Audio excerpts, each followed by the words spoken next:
Apek, ni lori apa ni? Pak Musta. Oh, Pak Musta tak tahu ke? Inilah Dian Signature yang jual kaligrafi eksklusif tu. Cantik kan?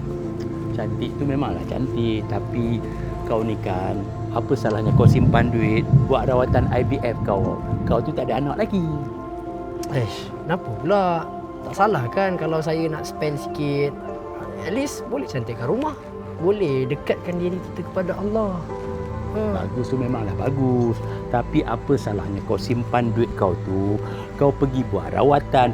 Kau tu kan aku sebut kan?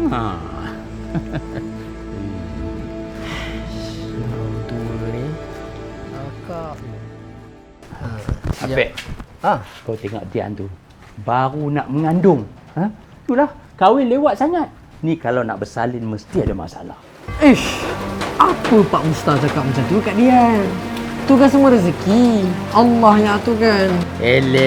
Kau ni acah-acah halim pula. Kau tu mesti ada masalah tau. Kahwin dah lama, anak tak ada lagi. Kau tengok cucu aku, umur 22, anak dah 3. Sekarang ni dalam perut ada lagi tau, seorang lagi. Tengoklah siapa. Ni, apa, atuk dia siapa? Habis dah Pak Musta? Habis dah? Kalau dah habis, saya nak masuk dalam, saya nak rehat. Serabut tau, dengar hari-hari suara Pak Musta ni. Alah, Pek, aku cakap macam tu pun nak mengajuk. Apalah kau hanya macam ni. Macam mana ni? Kunci aku pula hilang ni. Pak Musta, kenapa ni? Kunci aku hilang, aku nak pergi hospital ni.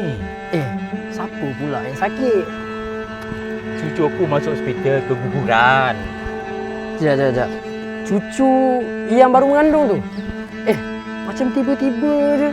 Kau ni kan, kau tu tahu apa? Anak pun tak ada lagi. Astaghfirullahalazim. Pak Musta, saya bukan berdendam.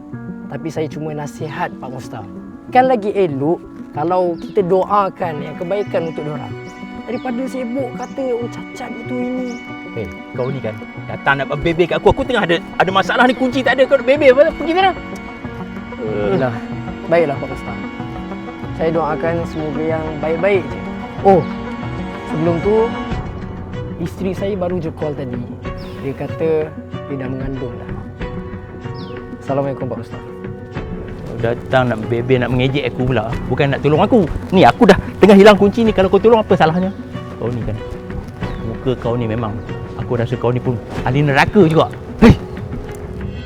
Tak semua pasangan yang lambat dapat anak tu tak dikurniakan anak. Ada je Nabi yang umur dah lanjut tapi dengan berkat doa berpuluh-puluh tahun masih dikurniakan anak juga. Jadi ini semuanya kuasa Allah SWT. Dalam Al-Quran, Allah SWT dah berfirman dalam surah Syura ayat ke-49 hingga 50. Dia menciptakan apa yang dia kehendaki, memberikan anak perempuan kepada siapa yang dia kehendaki dan memberikan anak lelaki kepada siapa yang dia kehendaki. Apa lagi yang membuatkan kita nak ragu-ragu lagi dengan kata-kata Allah SWT? Macam dalam cerita tadi abang, boleh nampak kan? Bila mana dia tak menjaga lidah dia, duk mengata orang sana sini, mengeluarkan kata-kata yang tak sepatutnya dekat anak orang lain, even dia belum lahir lagi. Jadi abang, dunia ni ibarat macam roda. Kejap kita dekat atas, sekejap je Allah letak kita dekat bawah. Jadi kesimpulannya, jaga lidah. Belum tentu apa yang kita ketahui hari ini kita tak akan rasa keperitan dia di masa akan datang. Jadi abang, kalau nak dapatkan item yang best macam dekat belakang Apek ni, boleh terus set appointment, datang ke galeri kita, rasai sendiri, kata feel luxury ni. Jadi abang, ingat nak cari dekat mana? Dian Signature HQ, penuhi rumah dengan kalimah apa-apa Allah.